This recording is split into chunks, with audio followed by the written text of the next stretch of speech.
ঠোঁট হাইড্রেটেড আর হেলদি রাখার জন্য আমরা অনেকেই কনফিউজড হয়ে যাই।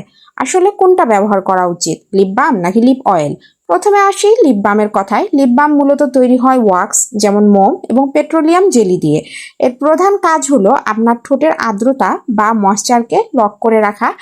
এটা ঠোঁটের উপর একটা শিল্ড বা ঢাল তৈরি করে যাতে বাইরের শুষ্ক বাতাস ঠোঁটের ভিতরের পানি শুকিয়ে না ফেলতে পারে।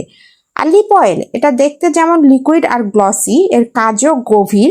এতে থাকা বিভিন্ন ন্যাচারাল অয়েলস এবং ফ্যাটি অ্যাসিড যা ঠোঁটের একদম ভেতরের লেয়ারে গিয়ে পুষ্টি যোগায় আর ড্রাই ঠোঁটকে ভেতর থেকে হিল করে। বোনাস হিসেবে এটা আপনাকে দেয় লিপ গ্লসের মতো একটা non sticky mirror like shine. আপনার ঠোঁট যদি প্রচণ্ড ফেটে যায় বা আপনি যদি রাতে ঘুমানোর আগে ডিপ হাইড্রেশন চান, তবে লিপ বাম বেস্ট। আর দিনের বেলা বাইরে যাওয়ার সময় নো মেকআপ লুকে কিংবা লিপস্টিকের উপর একটা গ্লসি পাম্পি ভাইব চাইলে লিপ অয়েল পারফেক্ট। আপনি পার্সোনালি কোনটা বেশি পছন্দ করেন, বাম নাকি অয়েল? কমেন্টে জানান।